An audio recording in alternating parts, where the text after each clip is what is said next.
O crime do anticristo. Nós já lidamos com algumas destas questões antes, mas hoje vamos colocar uma ou duas coisas em perspectiva, para que vejamos para onde nós vamos. Mas antes de fazer isso, o que é uma besta na Bíblia? É uma entidade política? Nós também encontramos a besta no livro de Apocalipse. Nós a encontramos em Apocalipse capítulo 13. Ela sai do mar entre as nações e ela tem todos os atributos do pequeno chifre.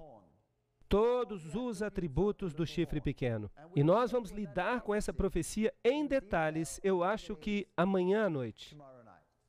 Amanhã à noite. E alguém me perguntou antes, os Estados Unidos estão na profecia? Bem, venham e assistam amanhã à noite. Nós vamos olhar o que a Bíblia diz e você vai decidir por si mesmo se os Estados Unidos estão ou não na profecia. Nós estamos vivendo numa época cheia de tempestades. Agora, se algo caminha como um pato, parece com um pato e faz quack como um pato, então, provavelmente, ele é um pato, certo? Então, se alguém tem os mesmos atributos do pequeno chifre de Daniel capítulo 7, então qual é a possibilidade que seja de fato o chifre pequeno de Daniel capítulo 7? Boa possibilidade, certo? Ok. Então, este poder sobre o qual vamos falar amanhã à noite, há muita coisa para a gente falar sobre ele. Não dá para falar só em uma noite. Bem, mas de qualquer forma, vamos observar este chifre pequeno, vamos ver alguns aspectos do que ele fez. O poder do chifre pequeno. Em Daniel 7:25, nós vimos ontem à noite que ele tentou mudar os tempos e as leis. É claro que ele não pode mudar os tempos e a lei. Ele não pode mudar os tempos e ele não pode mudar a lei de Deus. Ele só acha que pode. Ele é pretensioso. Ninguém consegue alterar a lei de Deus. Ninguém faz isso e escapa. Vocês concordam? Lembra-te do dia de sábado para o santificar. 6 dias trabalharás e farás toda a tua obra. Mas o 7º dia é o sábado do Senhor teu Deus. Nele não farás nenhuma obra. Tu, nem teu filho, nem tua filha, nem teu servo, nem tua serva, nem o teu gado, nem o teu estrangeiro, que está dentro das tuas portas. E há uma razão, pois em 6 dias o Senhor fez os céus e a terra. O que a teoria da evolução faz com este texto? Ela os joga num cesto de lixo. Mas quantas palestras nós demos aqui para dizer que nós não podemos jogar este texto numa cesta de lixo? Eu acho que foram umas 4 palestras. Você não pode jogar isso numa lata de lixo, mas por que tanto esforço para jogar isso na lata de lixo? Porque se essa parte não está na cesta de lixo, então você fica encrencado com esta outra parte. O mar e tudo que está nele. E ele descansou no 7º dia. Portanto, o Senhor abençoou o dia de sábado e o santificou. Êxodo 20:8-11. Isso significa que o Senhor o separou para um uso santo. Agora, o homem foi criado, homem e mulher, representando a comunicação no nível horizontal. Ele devia formar uma confederação. Mas sem Deus nessa equação, nós acabamos tendo o que temos hoje. Caos absoluto. Não apenas no casamento, mas em geral. Deus precisa estar presente na equação. Há uma história muito interessante. A primeira vez que eu entrei em contato com Deus, eu fiquei com muitos ciúmes de Deus. Porque Ele exige o primeiro lugar. E eu era casado com minha esposa, e ela era toda minha. E agora eu tinha que compartilhá-la. Foi duro. E eu andei por aí com a minha cara lá embaixo durante todo o tempo em que eu estava pensando nisso. Talvez eu seja um sujeito esquisito, mas eu estava pensando sobre isso. Mas eventualmente, quando eu comecei a perceber o caráter de Deus e o seu egoísmo absoluto, se uma pessoa é 100% sem egoísmo como Jesus Cristo, que se entregou completamente pela humanidade, mas se ele é totalmente egoísta, quanto é que você vai receber desta transação quando você lida com esse indivíduo? Você vai receber 100%. E essa é a beleza da coisa. Veja, se você ama Deus supremamente, você recebe o amor de Deus supremamente. Sem qualquer egoísmo. derramado sobre você. E a bênção se torna tão grande que o relacionamento entre homem e mulher aumenta. É o relacionamento da glória. Você pode chamar pelo nome que você quiser. Melhora milhões de vezes. Ele é aumentado porque Deus entra na equação. De fato, Deus conserta muitos dos nossos rituais egoístas. Quantas pessoas se encontram unidas umas às outras por laços egoístas, de modo que uma pessoa não pode exercer a sua liberdade porque a outra o restringe. Mas se você tem o Espírito de Deus em você, você perde o seu egoísmo e a sua visão muda completamente. E você quer fazer com que a outra pessoa seja ainda mais feliz e você concede mais liberdade a essa pessoa. E é claro, isso é perigoso aos olhos do mundo, porque liberdade significa que você pode fazer o que você quiser. Então é uma questão de escolha. Se você está tomando as suas decisões no reino daquilo que Deus considera certo e justo, então o seu relacionamento, ele frutifica, é uma bênção. E aqui está Deus dizendo que você tem que guardar o sábado, porque em 6 dias o Senhor fez os céus e a terra, o mar e tudo que está neles. Ele é o Criador. Ele é que causou a existência de todas as coisas. E ele descansou no 7º dia. Ele descansou. Será que Deus se cansa? Não, Deus não se cansa. Que descanso é esse que ele encontrou, então, em seu relacionamento com o homem? Ele descansou porque no homem, ele encontrou o cumprimento de todo o seu plano para o universo inteiro. Todo o seu plano. No homem deveria se manifestar a glória de Deus. Ele criou o homem para a sua própria glória. É isso que a Bíblia diz. Em outras palavras, o homem deveria refletir ao universo a sabedoria de Deus. É um propósito nobre, muito nobre. São pensamentos maravilhosos. E aqui Deus observa essa nova criação dele e ele encontra descanso nessa criação. É como você quando está tendo um novo relacionamento. Você se encontrou com esta mulher dos seus sonhos, e se você é uma mulher, você encontrou este homem dos seus sonhos. E vocês ficam separados por um tempo, e então vocês se encontram de novo pela primeira vez. E vocês olham um para o outro e vocês se abraçam, e não há nada o que dizer, exceto, descanso, encontrar paz num relacionamento. Isso está fazendo sentido para vocês? E Deus descansou porque ele encontrou paz no relacionamento. E ele sabia que haveria uma parede que seria erigida ao redor dele como consequência. Porque o diabo ficou irado quando Deus criou o homem. Ele estava zangado, mas Deus encontrou o seu descanso no homem. E agora, o homem pode encontrar o seu repouso em Deus, a despeito de tudo o que acontece ao nosso redor. Então ele descansou no 7º dia.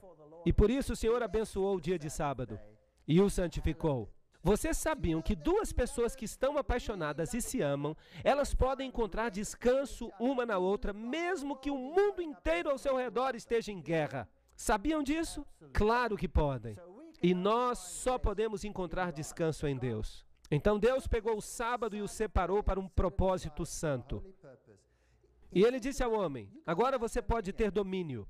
Você pode sair daqui e fazer o que você quiser fazer. Sujeite o mundo inteiro a você. Tenha domínio sobre ele. Altere-o, modifique-o, faça o que você quiser com ele. Mas uma vez por semana, venha aqui para que nós tenhamos uma comunhão santa juntos. Nós podemos conversar todos os dias. Nós podemos caminhar juntos todos os dias. Mas vamos separar um dia. É disso que eu estou falando. Êxodo 20, capítulo 11, está escrito: pois em 6 dias fez o Senhor os céus e a terra, o mar e tudo que há neles. E ele descansou. E a palavra hebraica usada aqui é nuar. Antes havia sido usada a palavra Shabbat, o 7º dia. E por isso o Senhor abençoou o dia de sábado e o santificou. E se você procurar a palavra nuar numa concordância hebraica, significa descansar, estabelecer-se. Significa fazer parte de uma confederação. É como eu já disse, significa estar juntos. Ter esta sensação que, uau, nós temos que estar juntos. Além disso, eu também lhes dei os meus sábados, para que sejam um sinal entre mim e eles, para que saibam que eu sou o Senhor que os santifica. Esta relação sagrada, esta capacidade de fazer o que é certo, a vontade de fazer o que é certo, vem de Deus. Então o Senhor lhes deu o sábado como sinal, para que eles saibam que o Senhor é Ele, o Senhor, que os santifica. Ezequiel, capítulo 20, versículos 12 e 20. E aqui está outro texto paralelo. Santificai os meus sábados, santificai-os, e eles serão um sinal entre mim e vós, para que saibais que eu sou o Senhor vosso Deus. É estranho. Será que seria possível que outra pessoa fosse o Senhor vosso Deus? Sim ou não? Bem, os povos antigos, especialmente Israel, constantemente se desviavam e seguiam falsos deuses. Não importa o lugar, às vezes era Moloque, às vezes era Baal, às vezes era outro deus. Adoravam Astorete, a rainha dos céus, adoravam esses deuses estranhos. Mas Deus disse, peraí, escutem aqui, vou fazer um pacto com vocês. Se vocês santificarem os meus sábados, eles serão um sinal entre mim e vocês, para que vocês saibam que eu sou o Senhor, seu Deus. É como se fosse um teste, uma espécie de teste. Êxodo 31, verso 13. Fala também aos filhos de Israel, dizendo, em verdade guardareis os meus sábados, pois o sábado é um sinal entre mim e vós, através das vossas gerações, para que saibais que eu sou o Senhor, que vos santifica. Não há outro, eu sou o que santifica. Êxodo 31, 16. Portanto, os filhos de Israel guardarão o sábado para observar o sábado através das suas gerações, como um concerto perpétuo. Vamos dar uma olhada nesse sinal. É um sinal, em hebraico a palavra é oath, entre mim e os filhos de Israel para sempre. Por quê? Pois em 6 dias o Senhor fez os céus e a terra, e descansou no 7º dia, e recebeu refrigério. Nafash. Este é um verso muito interessante. Então é um sinal. E por quê? Porque Deus é o Criador. Ele é o dono. E Ele diz, vocês têm que me escolher, fui eu que fiz vocês.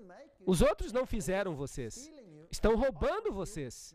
E não estão oferecendo nada a vocês, a não ser a morte. Então é um sinal e Deus recebeu refrigério. Agora, o que a palavra sinal significa? Se vocês olharem o hebraico, você pode consultar uma concordância sozinho em casa. Você pode usar um computador, você pode procurar. Então a concordância diz que é um sinal, signia, um milagre, uma marca. É um sinal, uma marca distintiva. Aqui está a definição da concordância de Strong desta palavra. Então, será que Deus tem uma marca? Que marca é essa? É o sábado.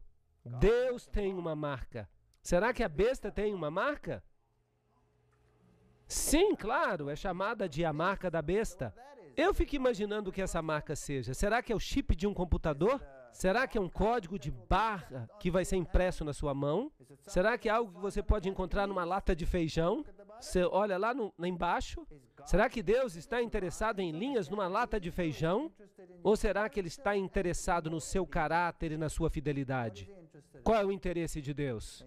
Sim, em seu caráter e na sua fidelidade. Então vamos prestar bastante atenção aqui. Sim, agora nós já sabemos que Deus tem uma marca, um sinal, e é o sábado. Portanto, é um sinal ou uma marca entre mim e os filhos de Israel para sempre. Pois em 6 dias o Senhor fez os céus e a terra, e Ele descansou no 7º dia, e Ele recebeu refrigério. Nós precisamos compreender primeiro a marca de Deus, o seu sinal ou selo. São sinônimos. Vamos dar uma olhada no selo dos Estados Unidos. Este é o selo dos Estados Unidos e um selo autentica um documento. Este é o selo do presidente dos Estados Unidos da América. E este aqui é um típico selo de rei. Este é o selo de Jorge VI, o rei regente da Inglaterra. Notem os 3 elementos. Ele dá o nome, Jorge VI, e então ele dá o título, que é rei, e ele dá o seu território, que é Grã-Bretanha e seus domínios. Então, um selo típico tem todos esses componentes: o título, o nome, e ele tem o território. E sem o selo, uma lei se torna inútil. Ela fica destituída de autoridade. Aqui está o Decálogo. Trata-se de uma lei. Trata-se da lei de Deus. E esta lei somente tem autoridade porque ela contém um selo nela. E o Senhor lhe entregou 2 tabletes de pedra escritos com o dedo de Deus. Deuteronômio 9:10. O selo de Deus está no coração da lei de Deus. Prestem atenção, por favor. Todos os outros mandamentos são apenas mandamentos. Não matarás, não farás isso, não farás aquilo, não terás outros deuses diante de mim, não tomarás o nome do Senhor teu Deus em vão, honra teu pai e tua mãe para que se prolonguem os teus dias sobre a terra, etc. Mas aqui há algo especial. Lembra-te do dia de sábado para o santificar, em 6 dias farás todo o teu trabalho, mas o 7º dia é o sábado do Senhor teu Deus, pois em 6 dias o Senhor, aí está o nome, é Jeová, é o nome de Deus. Nós temos o nome, Ele fez os céus e a terra. Aí está o título, Ele é o Criador. E qual é o seu domínio? Céu, terra, mar e tudo que está neles. E aí está o domínio. Todos os elementos estão presentes. E sem o sábado, a lei não teria autenticidade. Seria apenas um outro documento. Mas agora ela tem o selo de Deus. Jeová, o seu Criador, o seu domínio, céus, terra, mar, tudo, todas as nações, tudo que já foi criado, está sob o seu domínio. Agora, se os Estados Unidos fazem uma lei, uma nova lei, se eles proclamarem uma nova lei, essa lei precisa ser assinada por quem antes de ela entrar em efeito? O presidente deve assiná-la. E se o presidente não assina, a lei não é válida. Certo ou errado? Muito bem. Agora imaginem, eu sempre uso uma parábola para explicar isso. Nós colocamos a nós mesmos um pouco atrás no tempo, lá na época da Alemanha, e Adolf Hitler sobe ao poder. E ele está tão impressionado com o próprio poder, ele quer garantir que ninguém lhe faça oposição. E então ele proclama uma lei. Esta é uma história hipotética, não é verdadeira. Só para ilustrar este assunto. Ele proclama uma lei, e ele diz, na próxima quarta-feira, às 12 horas, eu quero que todo o povo alemão saia às ruas e proclamem sua solidariedade para comigo, gritando todos a uma só voz, Heil Hitler, naquele momento exato.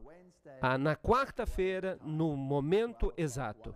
12 horas, 1 hora, vamos dizer 12 horas. Todos têm que fazer isso.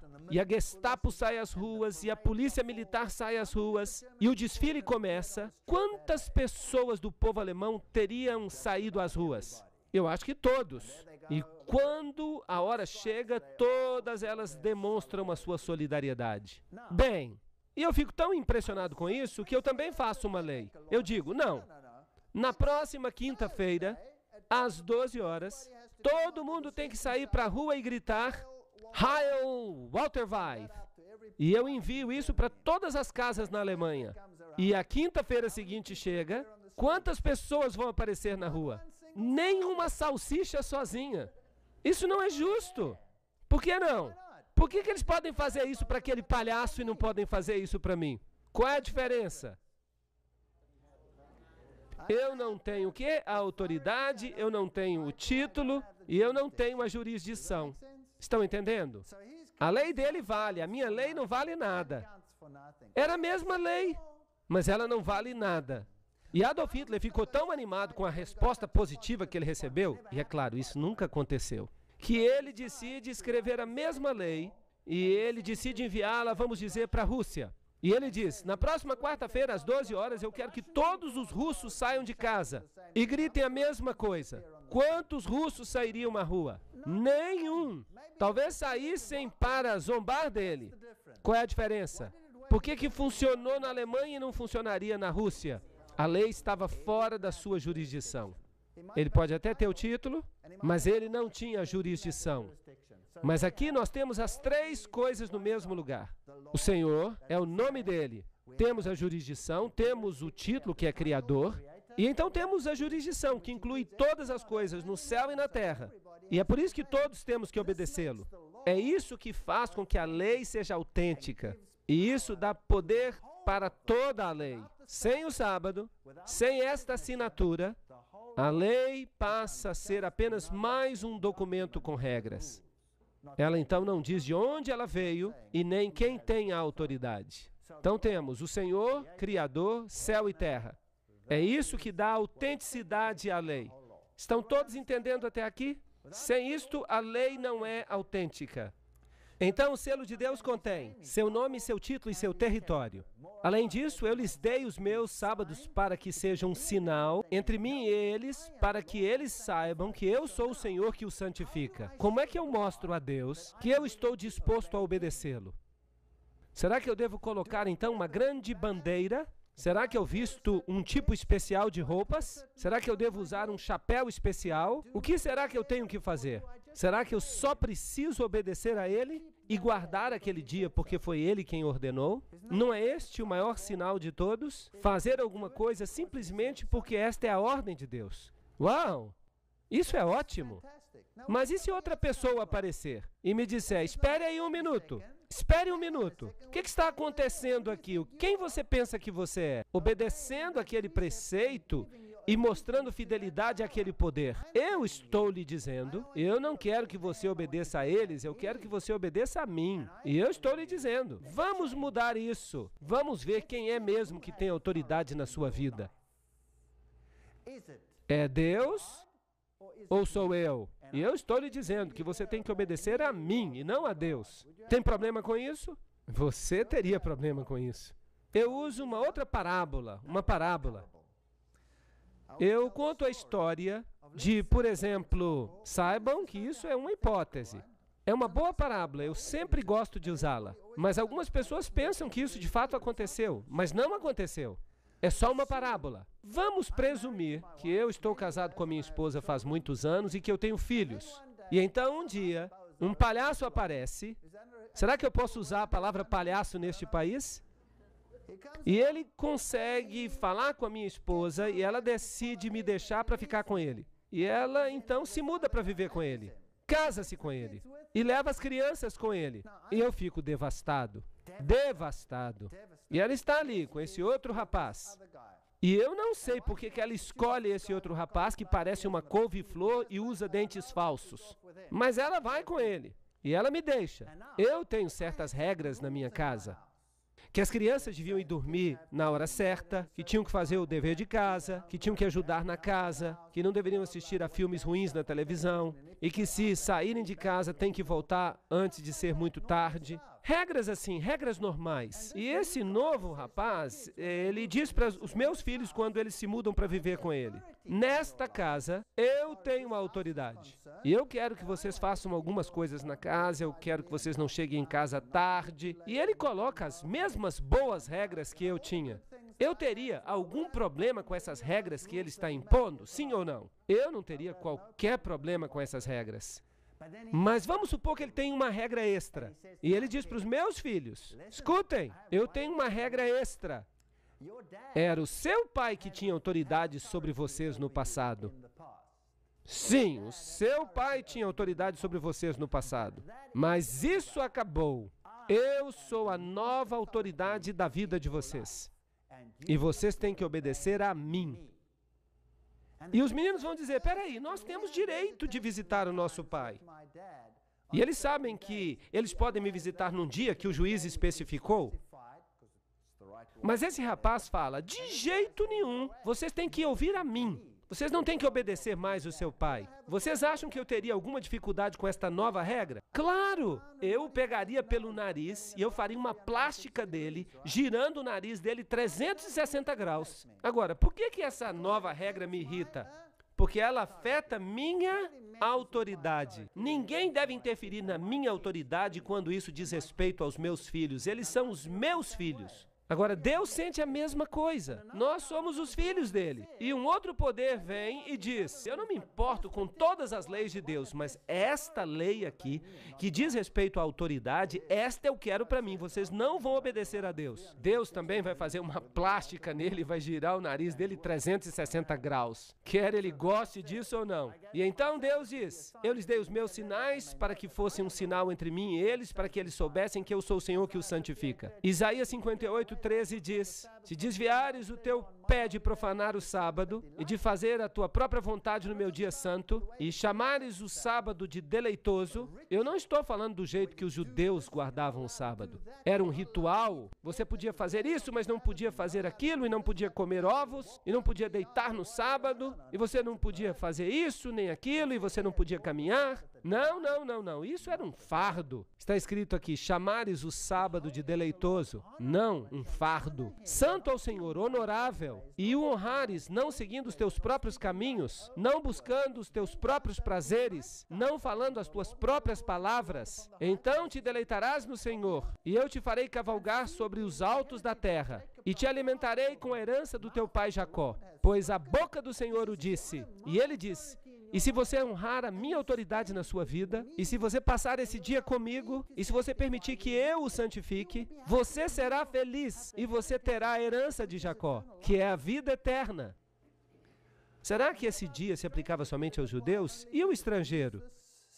Está escrito em Isaías 56:6 e 7. Todos os filhos do estrangeiro que se converterem ao Senhor, para servi-lo e amar o nome do Senhor, para serem seus servos, todos os que guardam o sábado. O sábado se tornou um sinal de fidelidade para com este Deus chamado Jeová. Era um sinal. Então, eu os trarei à minha montanha sagrada e os encherei de alegria na minha casa de oração, pois a minha casa será chamada de casa de oração para todos os povos. Então o estrangeiro veio e ele teve que aceitar o sábado, sim ou não? Claro que sim.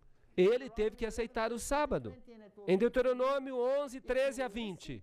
E será que se ouvires cuidadosamente os meus mandamentos, que eu vos ordeno hoje, cuidado para que o vosso coração não vos engane. Os mandamentos são a lei de Deus, eles são rígidos, você não pode alterá-los. Se vos desviares e servirem a outros deuses adorando-os, existe então a possibilidade de que aconteça um conflito? Sim ou não? Sim, pode haver um conflito. Portanto, agora prestem atenção. Colocareis as minhas palavras no vosso coração. Ele está falando dos mandamentos de Deus. E na vossa alma. E as atareis às vossas mãos como sinal. Preste atenção agora. Na vossa mão, para que sejam recordativos diante dos vossos olhos. Então, onde os mandamentos de Deus devem ser postos? Na sua mão e na sua fronte. Uau! Existe também uma marca da besta que será colocada sobre a mão e sobre a fronte? Oh! Mas os mandamentos de Deus são eles que devem estar na sua mão e na sua fronte. Os judeus eram muito sábios. Eles escreviam os 10 mandamentos numa pequena placa e eles a atavam às mãos e à fronte. O contrato estava assinado e eles saíam andando. Eu tenho a lei na minha mão, eu tenho a lei na minha fronte. Grande coisa. Vocês acham que era isso que Deus queria? É uma coisa tão tola que parece inacreditável. Deus nunca quis isso. O que ele queria dizer quando ele falou isso? Ele disse, vocês têm que amarrar as suas mãos, ou seja, vocês têm que agir de acordo com a lei. Coloque-a na sua fronte, significa pense de acordo com a lei. Faz sentido? Não tem nada que ver com um sinal externo. Deus não é tolo. E estas palavras que eu te ordeno hoje devem estar no teu coração. É aí que Deus quer a sua lei. Por que eles também não pegaram uma placa e enfiaram uma placa no coração? Eles não fizeram isso. E as ensinarás cuidadosamente aos vossos filhos. E as amarrareis como sinal sobre a vossa mão. E serão recordativos nas vossas frontes diante dos vossos olhos. Deus está falando do pensamento cognitivo. Aqui está a lei de Deus. E eu devo obedecer a ela. Ele é o meu Deus. Eu o seguirei. É isso que significa. Continuando com Êxodo 13:9. Será um sinal para ti sobre tua mão e um memorial entre os teus olhos. para que a lei de Deus esteja na tua boca. Está bem claro aqui. O que tem que estar na mão e na fronte? A lei de Deus.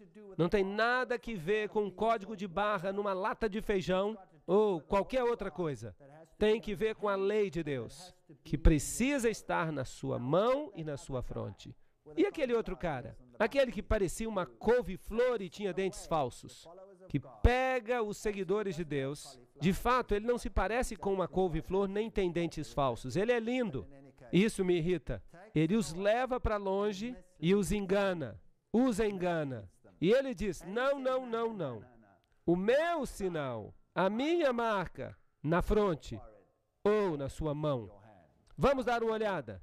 Qual é o propósito, então, do sábado? Um dia de descanso, um dia de bênçãos, um dia de paz, um sinal, um memorial da criação, um símbolo da santificação, um dia santo e concerto perpétuo. Era isso que o sábado significava.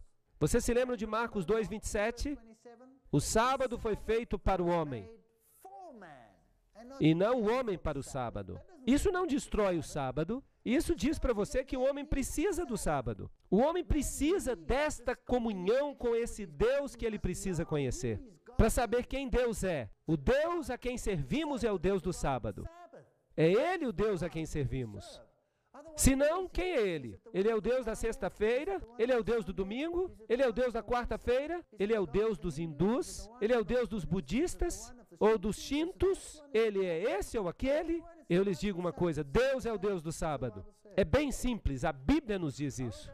Ó, que tu des ouvidos aos meus mandamentos, então que a tua paz seja como a de um rio, e que a tua justiça seja como as ondas do mar. Isaías 48:18. Você saberia exatamente onde você está. Deuteronômio 5:29. Ó, que houvesse tal coração neles, que eles me temessem e guardassem os meus mandamentos. 9 deles ou todos eles? Todos os meus mandamentos, sempre, para que pudesse ser bem com eles e com seus filhos para todo sempre. Bem, tendo estabelecido isso, por que então guardamos o domingo? Por que nós não guardamos o sábado? Por que o mundo cristão guarda o domingo?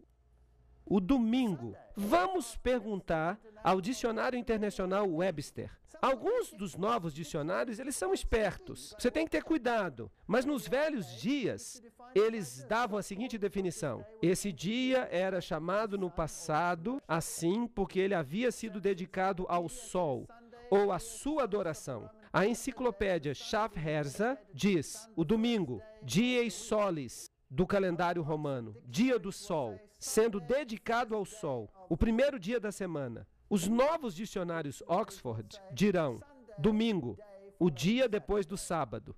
Isso é patético. Isso não é mais uma definição. Essa é uma definição em termos de outra definição. Ela não significa nada mais. Mas aí está. É isso que é. É o dia do sol. É o dies solis do calendário romano.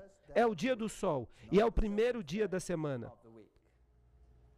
O sábado é uma palavra hebraica que significa descanso. O domingo foi o nome dado pelos pagãos ao primeiro dia da semana, porque era o dia no qual eles adoravam o sol. John Edick, Enciclopédia Bíblica, página 561. Você pode conferir isso. Está tudo lá. As referências estão lá. Pegue um dicionário comum e veja o que ele diz. Portanto, o sábado não é o domingo. Ele é o sábado. O domingo é o primeiro dia da semana, mas o mundo cristão guarda o domingo. Vejam esta fotocópia aqui. É a fotocópia de um dicionário. Sétimo dia, sábado. O sétimo dia da semana. Sábado, o sétimo dia da semana. Daniel 7:21. Lembram-se que ele disse, e ele, o pequeno chifre, nós o identificamos na noite passada, falará palavras contra o Altíssimo e perseguirá os santos do Altíssimo e cuidará de mudar os tempos e as leis. E eles lhe serão entregues na mão por um tempo e tempos e metade de um tempo. Agora, Apocalipse 13:7 fala sobre esta besta que tem todos os atributos do chifre pequeno. E nós já dissemos que, se parece com um pato e anda como pato, Então, deve ser provavelmente um pato. Então, esta besta é exatamente o mesmo poder que o poder do chifre pequeno. E nós vemos aqui que esta besta implementará, com a ajuda do outro poder, sobre o qual falaremos amanhã à noite, a marca da besta. Agora, nós já estabelecemos qual é a marca de Deus. Qual é ela? É o sábado. E onde ele deve ser escrito? Na fronte e na mão. Agora, foi-lhe dado fazer guerra contra os santos e derrotá-los. E o poder foi dado a ele sobre todas as tribos e línguas e nações. Apocalipse 13:7. E ele faz com que todos, grandes e pequenos, ricos e pobres, livres e escravos, recebam a marca na sua mão direita ou em suas frontes, para que nenhum homem possa comprar ou vender, exceto quem tem a marca, ou o nome da besta, ou o número do seu nome. Este texto é fascinante. Nós vamos falar mais sobre ele em detalhes. Nós vamos dividi-lo. Cada aspecto desse texto será aberto. Há uma pequena diferença entre a marca de Deus e a marca da besta. E é uma diferença bem pequena. Ela está aqui e diz: todos, pequenos e grandes, ricos e pobres, livres e escravos, para que recebam a marca na sua mão direita e nas suas frontes. A marca de Deus deve estar na sua mão direita e na sua fronte. Deus não fica satisfeito com um serviço pela metade.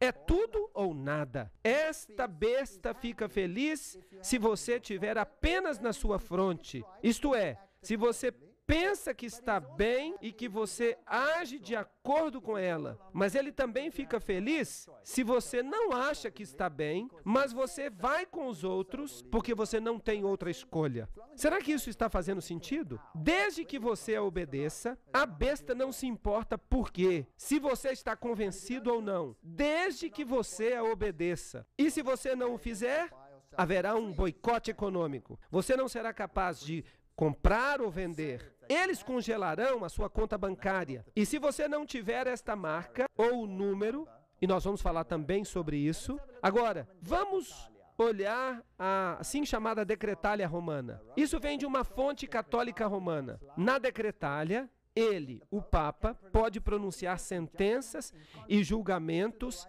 em contrário aos direitos das nações, à lei de Deus e ao homem. Ele é um homem muito poderoso. Ele pode se libertar dos mandamentos dos apóstolos, sendo seu superior, e das regras do Velho Testamento. Então ele pode fazer o que ele quiser. O Papa tem o poder de mudar os tempos, de abrogar as leis e de dispensar coisas, até mesmo os preceitos de Cristo. Então, não interessa o que o velho marido fale. Eu sou o novo marido, eu mando por aqui. Você tem que obedecer a mim, você não tem que obedecer ao seu pai, você tem que dar ouvidos a mim. Vejam o que a Bíblia diz em 2 Tessalonicenses 2, 3 e 4. Que nenhum homem vos engane de modo algum, pois aquele dia não virá, sem que haja primeiro uma queda e que apareça o homem do pecado. Aí está a transgressão da lei.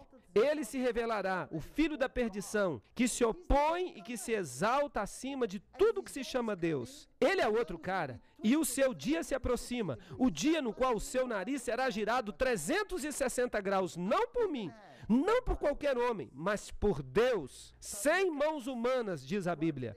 O Papa Nicolau, citado no livro Fatos dos Tempos, diz: o Papa representa a razão. Ele pode abolir as leis, ele pode tornar o erro certo, corrigindo e alterando as leis. Vejam que ele é poderoso. Pergunte à Igreja Católica qual é o sétimo dia, e ela vai dizer que o sábado é o sétimo dia. O seu pai disse para guardar o sábado, mas eu estou dizendo, não há visitação nesse dia. Então por que você observa o domingo em vez do sábado? Porque eu sou a nova autoridade da sua vida, e nós observamos o domingo em vez do sábado, porque nós, a Igreja Católica, transferimos a solenidade do sábado para o domingo. E isso não vem de qualquer fonte, isso vem da doutrina católica do Catecismo para os Conversos, de 1957. Isso é bem direto. Saiu da fonte. Este é o novo namorado e ele diz: você não tem mais que dar atenção ao seu pai. Você agora tem que prestar atenção em mim, no que eu digo. Então o que ele está atacando? Ele não está atacando a autoridade de Deus. Você não pode atacar a autoridade de Deus na força de nenhum outro mandamento, exceto do sábado. Você só pode atacar a autoridade de Deus na força do sábado, porque é Ele que determina a sua autoridade. Portanto, o que é a marca da besta, então? Nós temos uma besta que diz: você aceitará a minha marca, e ela estará sobre a sua mão ou sobre a sua testa. Nós temos um selo de Deus, que é a marca que diz: você deve guardar os mandamentos de Deus. Não há meio termo aqui. O que a besta fala? Qual é a marca da besta? É isto que a Revista Católica de setembro de 1923 diz: o domingo é a nossa marca de autoridade. Então, qual é a marca da besta? Ela diz que é o domingo. A igreja está acima da Bíblia. Eu sou o novo namorado. Você não tem que ouvir as regras do seu pai. Você tem que ouvir a mim. E esta transferência da observância do sábado é a prova desse fato. Revista Católica. Ali eles estão dizendo isso. Então, nós temos duas marcas nesta terra. E a escolha é nossa. Ou nós obedecemos a Deus, ou nós obedecemos ao novo namorado. É isso aí.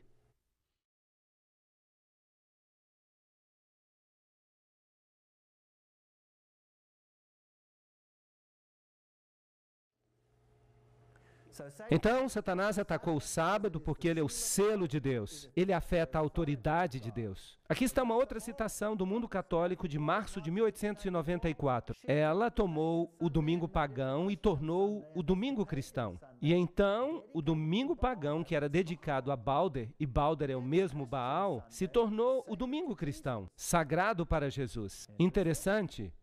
Aqui está outra, da fé de nossos pais, do cardeal Gibbons. Claro que a Igreja Católica alega que a mudança foi sua responsabilidade. E o ato como realizado é uma marca de seu poder eclesiástico.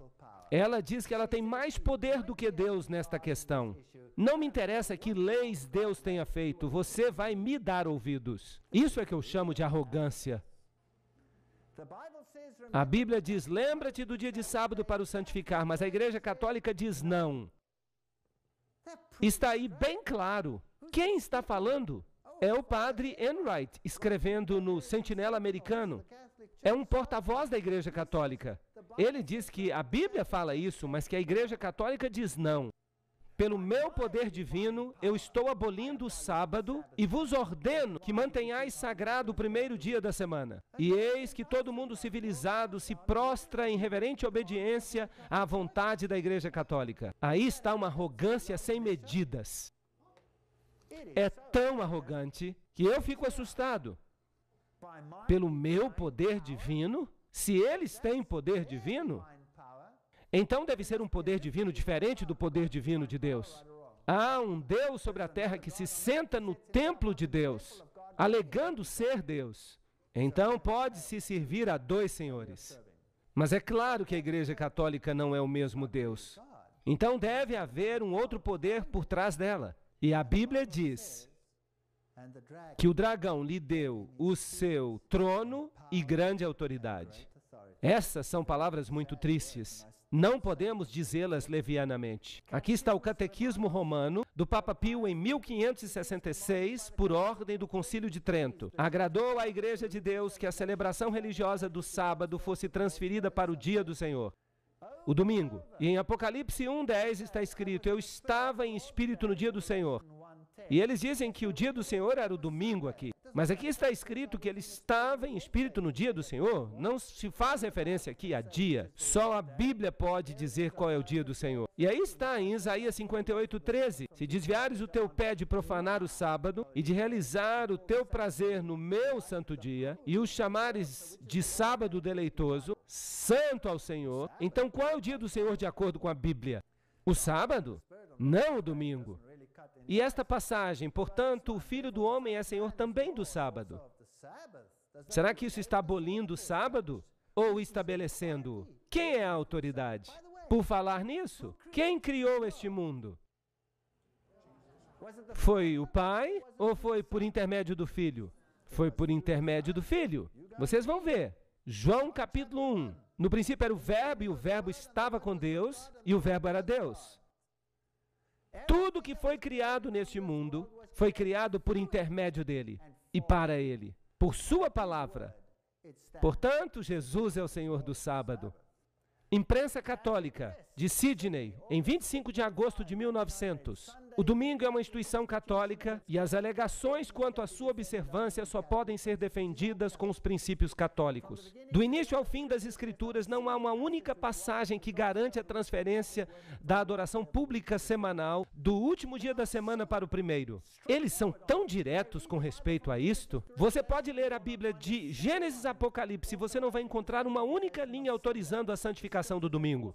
As Escrituras propõem a observância religiosa do sábado. James Cardinal Gibbons. A fé de nossos pais. A Igreja Católica está jogando a isca e dizendo: aí, pegue ou deixe, a escolha é sua. O sábado cristão é, portanto, até este dia, o reconhecimento da Igreja Católica como esposa do Espírito Santo, sem uma palavra de discordância do mundo protestante. Eles estão dizendo para os protestantes: se vocês são protestantes, por que vocês nos obedecem? Vocês estão nos obedecendo, quer gostem ou não. Aqui está o chanceler da Arquidiocese de Baltimore respondendo ao cardinal numa carta datada de 1920. Se os protestantes quisessem seguir a Bíblia, eles deveriam adorar a Deus no dia de sábado. Ao guardar o domingo, eles estão seguindo uma lei da Igreja Católica. Aqui está a Igreja Católica falando.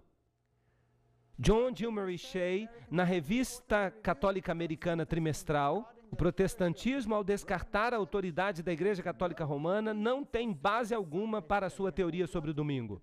Eles deveriam guardar o sétimo dia, o sábado. Agora, aqui eles são bem arrogantes. Não o Criador do universo, em Gênesis 2, 1 a 3, mas a Igreja Católica pode exigir a honra de ter concedido ao homem uma pausa para a sua semana de 7 dias. Que arrogância! Isso me deixa de boca aberta. Isso é inacreditável. Esta citação não vem da Idade Média, ela vem de 1969. Essa daqui deve fechar tudo. A razão e o senso comum exigem a aceitação de uma dessas duas alternativas. Ou o protestantismo e a guarda do sábado, ou o catolicismo e a guarda do domingo. Um meio termo é impossível. Espelho Católico, 23 de dezembro de 1893. Aí está a linha de batalha. Se você obedece a Deus, que dia você vai guardar?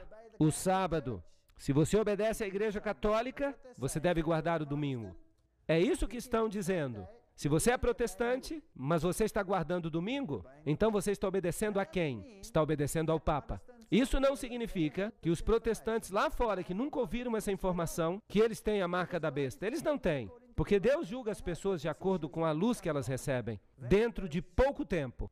Porque o atual Papa, o Papa atual, ele já solicitou uma legislação dominical mundial. E o seu presidente já disse que nós queremos implementar os seus ensinamentos. Isso é interessante. Eu vou mostrar para vocês. Então, por que os protestantes continuam a guardar o domingo? O que eles dizem? Eles sabem isso ou não sabem? Sim, eles sabem. Sim, eles sabem. Vamos passar umas citações rapidamente. Vamos ver os episcopais. Há algum mandamento no Novo Testamento para mudar o dia de repouso semanal do sábado para o domingo? Nenhum. Manual de Doutrina Cristã. Este é o principal livro deles. Nós fizemos a mudança do sétimo dia para o primeiro dia, de sábado para domingo, sob a autoridade da única Santa Igreja Católica Apostólica de Cristo, no livro Por que Guardamos o Domingo. Bem, é isso que os episcopais falam. Mas eles são muito próximos dos católicos. Mas eles dizem que eles sabem, mas eles guardam o domingo. Muito bem. A Igreja Luterana. Nós observamos o dia do Senhor, domingo, ou a observância do dia do Senhor, o domingo, não é encontrada em nenhum mandamento de Deus, mas na autoridade da Igreja. Essa é a Confissão de Augsburgo. Este é o documento central do luteranismo. Está no Manual Católico sobre o Sábado. Parte 2, seção 10. Eles sabem. Muito bem. E os presbiterianos? Uma mudança do dia a ser observado do último dia da semana para o primeiro. Não há registro e nenhum mandamento expresso autorizando esta mudança. No livro Sábado Cristão, de N.L. Rice. Muito bem. E os metodistas? Em relação à questão do domingo, não há nenhuma passagem dizendo aos cristãos para guardarem esse dia, ou para transferir o sábado judaico para aquele dia. O Advogado Cristão, 2 de julho de 1942. Então, os metodistas também sabem. E os congregacionalistas? Está bem claro que não importa quão rígida ou devotamente nós guardamos o domingo, nós não estamos guardando o sábado. Não há nenhuma linha sequer no Novo Testamento que sugira que nós incorramos em qualquer penalidade ao violarmos a suposta santidade do domingo. Este é o livro Os 10 Mandamentos do Dr. Dale. E os anglicanos? Muitas pessoas pensam que o domingo é o dia de guarda, mas nem no Novo Testamento, nem na igreja primitiva, não há nada que sugira que nós temos o direito de transferir a observância do sétimo dia da semana para o primeiro dia. O sétimo dia da semana é o sábado e não o domingo. O reverendo Lionel Beer, do livro Igreja e Povo. E os batistas? Havia e há um mandamento para guardarmos o sábado, mas o sábado não era o domingo. Não há nenhuma evidência escriturística da alteração da instituição do sábado do sétimo dia para o primeiro dia da semana. O que nós temos aqui é qualquer um falando? Não, este se chama Hiscox e ele é o autor do Manual Batista. Ele deveria saber. Então todos eles sabem. Aqui está o reverendo Philip Carrington, o arcebispo anglicano de Quebec. Ele provocou os clérigos locais ao dizer bem abertamente que não há nada que apoie a guarda do domingo. Ele falou abertamente nessa cidade de forte presença protestante que a tradição, e não a Bíblia, fez com que o domingo fosse o dia de adoração. A estrela diária de Toronto. Então, foi a tradição introduzida por Roma. Agora, o que o Senhor fala a respeito da tradição? Quase todas as igrejas ao redor do mundo celebram os mistérios sagrados, a ceia do Senhor, no sábado toda semana. Os cristãos de Alexandria e de Roma, por causa de uma tradição antiga, deixaram de fazer isso. Livro História Eclesiástica. Agora lembrem-se que Alexandria foi o local onde as doutrinas pagãs foram introduzidas. Ali os saduceus aprenderam que não havia ressurreição e que quando você vai para o céu, você vai para o seio de Abraão. E Jesus respondeu: o que vocês estão ensinando? Não existe isso. Então, Alexandria e Roma são as sedes do paganismo. Em Alexandria se desenvolveram os antigos cultos de mistério egípcios. E com base no cabalismo e no gnosticismo e na antiga tradição. O registro católico diz que o domingo não é encontrado nas escrituras, mas na tradição. E é uma instituição definitivamente católica. Nós vamos falar sobre isso em detalhes impressionantes. O que o paganismo fez e o que o ocultismo fez. Eles controlaram essas decisões. O Novo Testamento não faz qualquer menção explícita de que os apóstolos mudaram o dia de guarda, mas nós sabemos isso pela tradição. Esse é o novo e revisto Catecismo de Baltimore. São documentos autoritativos da igreja. Dizem que tudo se baseia na tradição, mas a Bíblia diz, em Mateus 15, 3, 6 e 9, mas ele respondeu: por que transgredis o mandamento de Deus pela vossa tradição? E anulais o mandamento de Deus pela vossa tradição. Mas em vão me adoram, ensinando as doutrinas que são os mandamentos de homens. Você pode fazer isso ou não? Não, você não pode. Você não pode substituir a obediência pela tradição. Essas pessoas me honram com seus lábios, mas seus corações estão longe de mim. Adoram-me em vão. Seus ensinamentos são regras ensinadas pelos homens. E ele lhes disse: colocais de lado os mandamentos de Deus para observar as vossas próprias tradições. Marcos 7, 7 a 9. Então a Bíblia diz uma coisa, Roma diz outra, e aqui temos a base de um conflito. E essa base de conflito, ela vai florescer como um cogumelo. E isso vai ser deflagrado dentro de pouco tempo, em breve. A autoridade da igreja não pode, portanto, ser limitada pela autoridade das Escrituras. Porque a igreja tinha mudado o sábado para o domingo. Não pelo mandamento de Cristo, mas pela sua própria autoridade. Cânon e tradição, página 263. Aí está. A escolha deve ser feita, quer queiramos ou não. Atos capítulo 20 diz: pois disso eu sei que após a minha partida, os lobos entrarão e eles vão mudar as doutrinas. Muito bem, se vocês forem até a sua igreja e lhes perguntarem, por que guardamos o domingo? Então haverá um tumulto e um melindre. E eles vão tentar trazer algumas passagens da Bíblia. Embora todos os seus escritores autoritativos já tenham dito que não há base bíblica para a mudança. E eles vão dizer que há textos na Bíblia que dizem que as pessoas adoravam no primeiro dia da semana e que é por isso que nós deveríamos adorar no primeiro dia da semana. Ou então eles vão dizer que Jesus aboliu o sábado e que ele o cravou na cruz e por isso nós não mais o guardamos. Ou então eles vão dizer para você, como é que você pode saber que dia é o sábado? Porque já teve tanta mudança de calendário, isso não importa. Pode-se guardar qualquer dia. Mas qual foi o dia que Deus pediu que nós guardássemos? O sábado? Imagine que você tem um encontro com a sua namorada. Uma namorada que você não vê há muito tempo. E ela diz, quarta-feira de manhã às 7 da manhã. Esse é o horário que eu vou chegar. Por favor, me pegue na rodoviária. E você diz, tá bom, tá certo. Eu vou na quinta. Você acha que ela vai ficar feliz? Eu duvido. Muito bem. Muito obrigado. O primeiro dia da semana. Vamos olhar esses textos, porque eles são usados para defender a guarda do domingo. O primeiro texto vem de Mateus 28:1. Está escrito, há 8 textos a respeito do primeiro dia da semana. E o primeiro diz, no fim do sábado, quando começou o primeiro dia da semana, vieram Maria Madalena e a outra Maria ver o sepulcro. Aí está. Há alguma coisa aqui sobre a mudança do sábado, sim ou não? É uma declaração meramente histórica. A Bíblia com o inglês atual diz que o sábado tinha passado e que já amanhecia o domingo, quando Maria, etc., etc. É uma declaração meramente factual. Não há nada nesta passagem. Em Lucas 23, 54 a 56, nos informa que essas mulheres guardavam o sábado.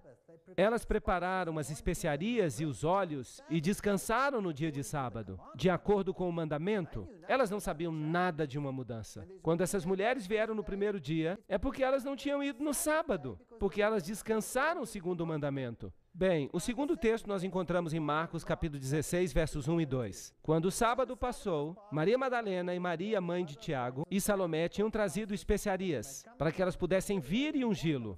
E bem cedo de manhã, no primeiro dia da semana, elas vieram até o sepulcro ao nascer do sol. Há alguma coisa sobre alguma mudança aqui? Nenhuma palavra. Marcos 16, 9. Quando Jesus ressuscitou cedo no primeiro dia da semana, ele apareceu primeiramente a Maria Madalena, da qual ele havia expulsado 7 demônios. Há algo aqui sobre uma mudança? É só a declaração de um fato. Nada aqui sobre mudanças. Quarto texto. No primeiro dia da semana, bem cedo de manhã, vieram até o sepulcro, trazendo as especiaristas, e é a passagem de Lucas. Ele repete essa história. Há algo aqui sobre uma mudança? Nada. Podemos descartar este também. Agora restam 4 que nós ainda temos que comentar. Quinto texto. João 20, versículo 1. No primeiro dia da semana, vem Maria Madalena cedo, quando ainda era escuro, até o sepulcro para ver se a pedra tinha sido rolada do sepulcro. Há algo aqui? Nada. Sexto texto. João 20, versículo 19. No mesmo dia à noite, sendo o primeiro dia da semana, quando as portas estavam fechadas, onde os discípulos se reuniam, com medo dos judeus, Jesus veio e ficou no meio deles, e disse a eles, paz seja convosco. Este aqui é usado com bastante frequência.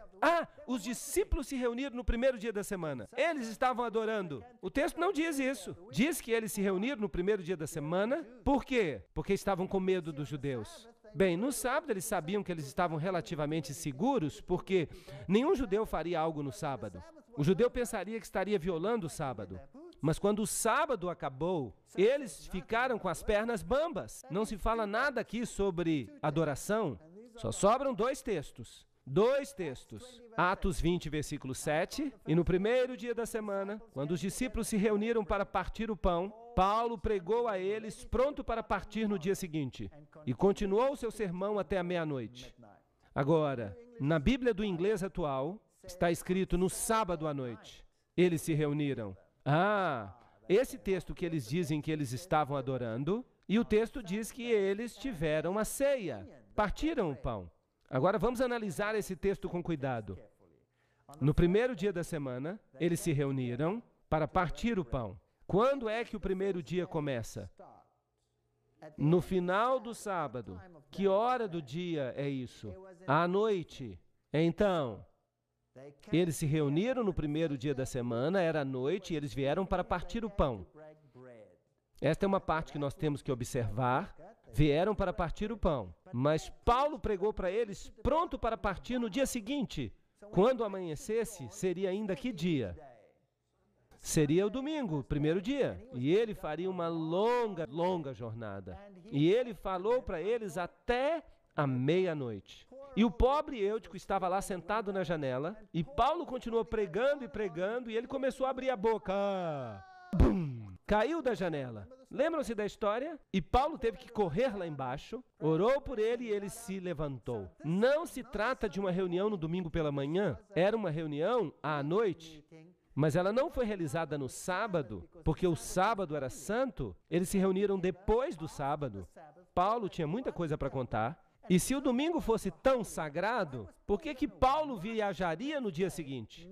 Muitos e muitos quilômetros, no assim chamado Domingo Santo. Não. Então só sobra uma coisa para discutir, o partir do pão. Nós já sabemos que era à noite. Nós lemos ainda em Atos 28 e 11, que havia muitas luzes no cenáculo, onde estavam reunidos. Estava escuro, certo? E não podia ter sido no domingo à noite, porque então isso seria o segundo dia da semana. Então, eles se reuniram depois do sábado. Portanto, quando ele subiu de novo e partiu o pão, e comeu, e pregou um longo sermão, até o nascer do dia, então ele partiu. Então ele ainda permaneceu mais tempo pregando. E então, quando amanheceu, ele foi embora. Não era um dia sagrado para ele. Ele estava prestes a viajar e aquele era o único momento em que ele podia fazer uma reunião com eles. E a respeito da segunda parte, o partir do pão, Atos 2,46 diz: E eles continuaram diariamente, de comum acordo no templo, partindo o pão de casa em casa, faziam suas refeições com alegria e unidade de coração. Então eles não tiveram uma santa ceia, o que eles fizeram foi jantar juntos. Foi isso que aconteceu e, portanto, sobra apenas um texto. Há um texto que sobra. Então, esse texto do qual nós acabamos de falar, ele dá apoio para a santidade do sábado. Porque logo depois do sábado, eles se reuniram para discutir questões e se preparar para a viagem. Oitavo texto, 1 Coríntios 16, 1 a 2. Agora, com respeito à coleta para os santos. Sim, eles faziam coletas na igreja. Assim como eu ordenei às igrejas da Galácia, fazei vós também, no primeiro dia da semana, que cada um de vós reserve a parte.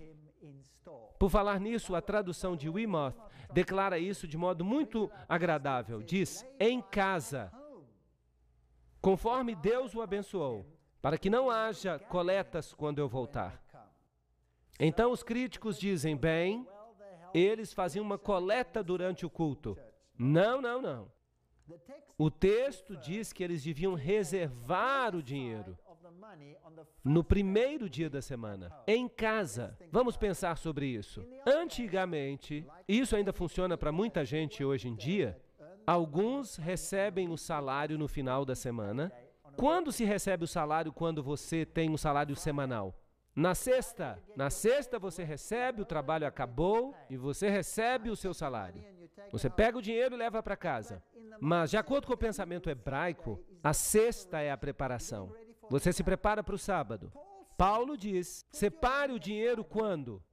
No primeiro dia da semana. A lógica, então, é que eles tomavam as decisões e separavam a oferta e o dízimo e o que mais você queria guardar. E Paulo está dizendo, não façam isso na sexta-feira quando vocês receberem o dinheiro. O sábado está chegando. O sábado é sagrado. É melhor fazer isso cedo no domingo, depois do sábado. Então, quando o sábado acabar, depois do pôr do sol, você então se senta e resolve o que fazer com seu dinheiro. E guarde o dinheiro em casa até que ele possa ser coletado. Isso ajuda a confirmar a guarda do domingo ou a guarda do sábado? Este texto. Ele defende a guarda do sábado. O sábado é tão sagrado que eles faziam isso no primeiro dia da semana. Será que Jesus mudou o sábado? Lucas 4,16. E ele veio a Nazaré, onde ele tinha crescido, conforme o seu costume. Ele entrou na sinagoga no dia de sábado e se levantou para ler. Então Jesus guardava o sábado. Jesus diz que nem um jota nem um tio seriam removidos da lei. Mateus 5, 17 a 19. Jesus não mudou o sábado, pois para isso também sois chamados, porque Cristo também sofreu por nós, deixando-nos exemplo, para que o pudéssemos seguir. E devemos caminhar como ele caminhava. 1 João 2,6. Então Jesus guardou o sábado, não há nenhuma evidência de que houve uma mudança. Onde está a evidência? Em Malaquias 3:6 está escrito: eu sou o Senhor e não mudo. Jesus não mudou. Salmo 89:4, não quebrarei o meu concerto, nem alterarei as coisas, nem alterarei aquilo que saiu dos meus lábios. Deus não muda. Jesus Cristo é o mesmo ontem, e hoje e sempre. Hebreus 13:8. Então quem foi que fez a mudança? A Igreja Católica. Não foi Jesus. Se você me ama, então guarde os meus mandamentos. Se você os ama, guarde os mandamentos deles. Se guardais os meus mandamentos, permanecereis no meu amor. Assim como eu guardei os mandamentos do meu Pai e permaneço no seu amor. Aquele que diz eu conheço e não guarda os seus mandamentos é mentiroso e a verdade não está nele. São palavras fortes. 1 João 2, verso 4. Aí está. Ou você obedece a Deus ou não obedece. Pois este é o amor de Deus, que guardemos os seus mandamentos. E seus mandamentos não são pesados. 1 João 5:3. Quem quer que diga que está em Deus, deveria viver assim como Jesus viveu. Ele guardava o sábado. Cristo também sofreu por nós, deixando-nos um exemplo.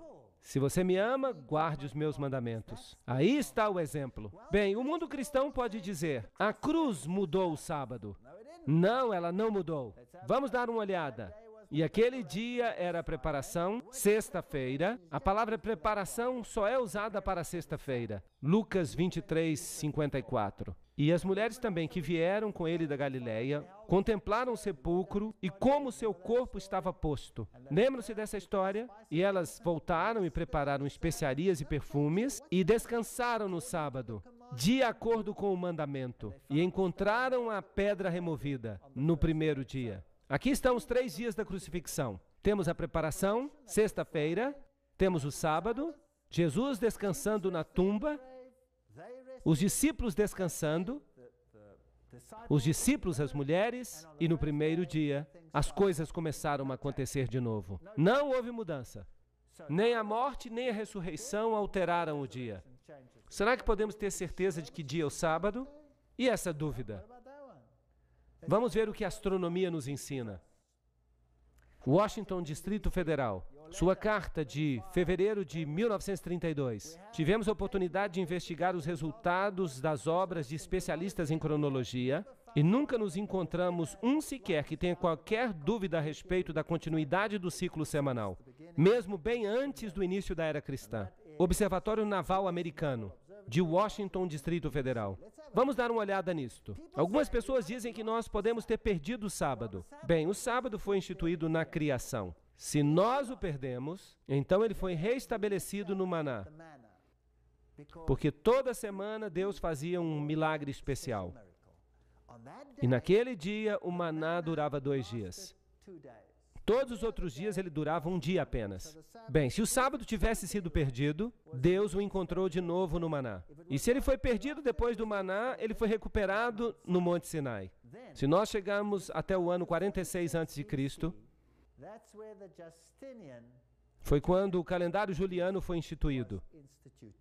Daí por diante nós temos uma continuidade absolutamente precisa. E a cruz está aí, e nós acabamos de ler que Jesus guardava o sábado, os discípulos guardavam o sábado, não houve perda do sábado até aqui. Então, em 1582, houve uma mudança de calendário. E nós então adotamos o calendário gregoriano. Puxa vida, isso é ótimo, eu estou animado, porque o calendário gregoriano se refere a quem? Ao Papa Gregório. E o Papa Gregório decidiu mudar os tempos. Por quê? Porque havia uma coisa que o incomodava, mas ele não mudou o sábado, nem tocou nele. Nós estávamos em outubro, de 1, 2, 3, 4 para 15 de outubro. Nós pulamos alguns dias aqui, mas o ciclo semanal não foi afetado, de modo algum. Então o sábado continua intacto.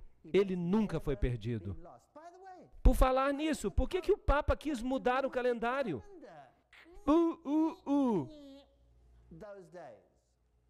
O que o incomodava? Por que ele mudou os tempos? Eu lhes digo que o incomodava. O que o incomodava é que a Páscoa cristã, o festival cristão, não estava 100% alinhado com a festa pagã de Ishtar. que em inglês se chama Easter, até os dias de hoje. E ele queria modificar o calendário com respeito àqueles dias, para que o mundo pudesse guardar todas as festas pagãs, em vez de reconhecer aquilo que estava de fato na Bíblia. Vocês sabiam que houve uma guerra em consequência disso?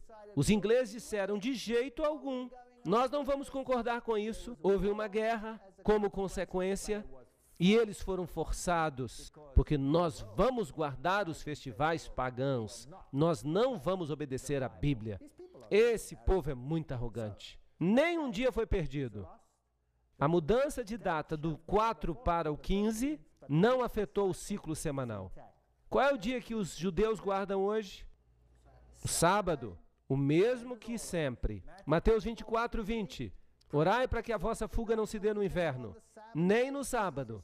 Jesus está dizendo que no ano 70 depois de Cristo, quando vierem destruir Jerusalém, orem para que vocês não tenham que fugir no sábado. Ele previu então que o sábado continuaria sendo guardado até aquela época. Um último texto. Sacudam a cabeça, acordem. E Colossenses 2,16. Eles usam este aqui toda vez. Que ninguém vos julgue quanto a alimento ou bebida, ou com respeito a qualquer dia santo, ou lua nova, ou dia de sábado. Aí está a tradução da King James Version. Que ninguém julgue vocês com respeito ao sábado. De fato, está dias de sábado. E se referem aos sábados cerimoniais.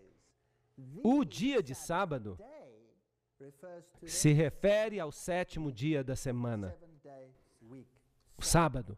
Que ninguém julgue vocês com respeito a carne ou bebida, ou com respeito a dia de festa, ou lua nova, ou sábado. Aí está a versão padrão americana. Muito bem. Qual dos mandamentos tem que ver com comida e bebida? E lua nova, e todas essas coisas? Algum mandamento? Que lei tem que ver com comida, bebida, lua nova e coisas assim? A lei cerimonial. Anulando a escrita de ordenanças que eram contra nós, que eram contrárias a nós. Removeu-as do caminho, pregando-as na cruz. Portanto, que ninguém vos julgue.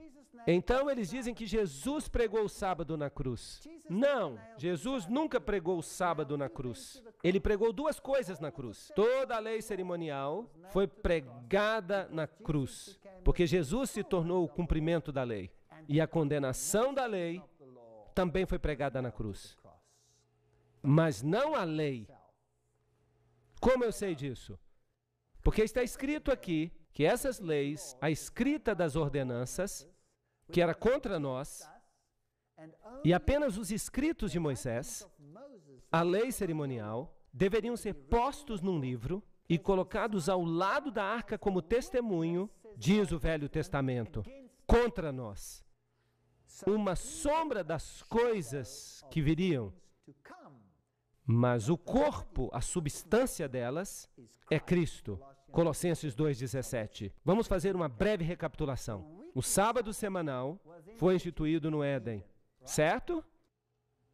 Muito bem. E ele aponta para a criação. Existia antes do pecado. Aí está, apontando para a criação. Santificai os sábados, guardai os sábados, porque em 6 dias o Senhor fez os céus e a terra, o mar e tudo que nelas há. Ele nos lembra de onde nós vimos os sábados de sombra. Em outras palavras, a festa dos pães asmos, a Páscoa, a festa das ofertas mexidas, as primícias, todos esses sábados especiais. Eles podiam acontecer em qualquer dia. Eles apontavam para o ministério de Jesus, eles apontavam para frente, para Cristo. Os sábados cerimoniais se conectavam com o serviço do santuário, um serviço de sombra, e apontavam adiante para a redenção. Quando Colossenses diz que o sábado era uma sombra de coisas vindouras, para quem que ele apontava? Para Cristo, sua substância sendo Cristo. Então, quando Cristo morreu, ele pregou a lei cerimonial na cruz. Nós não temos que guardar esses sábados especiais, nós não temos que guardá-los, ou seguir os rituais da Páscoa, porque se referiam a comida e bebida, e a especificação de quanto do cordeiro deveria ser comido e questões assim. Essas leis falam de cerimônias, mas o sábado tem que ver com a criação e os 10 mandamentos. Bem, esses são os únicos textos que são usados contra o sábado. Será que os discípulos mudaram o sábado? E Paulo, segundo seu costume, foi até eles e por 3 sábados arrazoou com eles com as Escrituras, falando aos judeus. E então está escrito, e ele arrazoava na sinagoga todo sábado com os judeus e com os gregos. E quando os judeus saíram da sinagoga, os gentios suplicaram que essas palavras fossem pregadas a eles no sábado seguinte. E no sábado seguinte, quase toda a cidade se reuniu. Nós lemos isso em Atos capítulo 13, versos 42 a 44. Paulo e os discípulos pregavam no sábado, guardavam o sábado, quer falassem com os judeus, quer falassem com os gentios. Aqui está o ponto. Aqui está a paciência dos santos. Aqui estão aqueles que guardam os mandamentos de Deus. Quantos deles? Todos os 10. E a fé de Jesus. Apocalipse 14, 12. Colocarei as minhas leis em sua mente e as escreverei no seu coração. Uma citação de Hebreus 8:10. Aqui está o novo concerto. O novo concerto constitui em tomar a lei de Deus e colocá-la no coração, colocá-la na mente, na mão e na testa, agir de acordo, pensar de acordo, obedecer a Deus. A Igreja Católica diz não. Por minha autoridade divina, você vai me obedecer. E não a eles. Mas a Bíblia diz em Apocalipse capítulo 22, 14, no Novo Testamento, bem-aventurados aqueles que guardam seus mandamentos, para que tenham o direito à árvore da vida. Aham! A obediência vai ser um teste. E possam penetrar nos portões da cidade. E então, se você é obediente, nós, de acordo com a sua promessa, aguardamos novos céus e uma nova terra, onde habita a justiça. 2 Pedro 3,13. Ninguém ainda tem a marca da besta. Ninguém tem a marca da besta agora. Mas quando essa lei for estabelecida, isso vai acontecer, porque o Papa já pediu isso. E não pensem que os países islâmicos ou os países judaicos serão excluídos. O Papa já pediu isso. E todos vão guardá-lo. Quando essa lei chegar, então a decisão será tomada. E você escolhe ou aquele que se parece uma couve-flor e tem dentes falsos, ou você escolhe o Senhor. Um dos dois. A Bíblia diz, pois como os novos céus e a nova terra que eu farei permanecerão diante de mim, diz o Senhor, assim a sua semente e o seu nome permanecerão. E acontecerá que de uma lua nova a outra e de um sábado a outro, toda carne virá adorar diante de mim, diz o Senhor. Isaías 66, 22 a 23. Aí está o novo mundo. Será que o sábado vai ser guardado no novo mundo? Sim ou não? Sim. Mas o que essa lua nova está fazendo aqui? A lua nova, de uma lua nova a outra. Então, numa base mensal. Mas o festival da lua nova não é cerimonial? Será que isso vai ser guardado? Haverá algo que será celebrado numa base mensal também no céu. Porque a Bíblia diz que a árvore da vida dava o seu fruto quantas vezes? Uma vez por mês. Então eu tenho uma notícia para vocês. Sim, e a Bíblia diz que ela vai dar quantos tipos de fruto? 12 tipos de fruto. E as folhas dessa árvore serão para a cura dos povos. Uau! Então vamos imaginar isso. A árvore da vida vai dar o seu fruto uma vez por mês. E nós vamos participar da árvore da vida uma vez por mês. Talvez façamos chá com as folhas. O melhor tipo de chá, sem cafeína, é claro, da árvore da vida. Vai ser uma festa pessoal. E de um sábado a outro, virá toda a carne diante do Senhor. E os justos herdarão a terra e habitarão nela para sempre. Salmo 37, 29. Eu não estou condenando a ninguém hoje à noite. Nenhum indivíduo. Eu não disse que ninguém está perdido porque está guardando o domingo na fidelidade do seu coração. Eu não disse isso. Eu apenas disse que há um sistema nesta terra que alega que está acima de Deus que é mais alto do que Deus e que tem autoridade na sua vida mais do que a autoridade de Deus. E que muito em breve, este teste chegará a um ponto. Quando essa autoridade será testada e a sua fidelidade estará em questão. E pedirão então a você que escolha um ou outro. Se você escolher um, escolherá a besta, obterá a sua marca. Mas se você escolher o outro, então você vai obter a marca ou o selo de Deus e você será selado para Deus. É isso aí. A obediência não está apenas no dia, porque o sábado representa quanto da lei? Toda a lei, porque a autoridade da lei é baseada no selo. Então o sábado é meramente uma autenticação de toda a lei. Nós devemos desenvolver um caráter semelhante ao de Cristo. Devemos permitir que a lei nos transforme. Precisamos de um relacionamento com o Senhor. Simplesmente por guardar a lei, ninguém será salvo.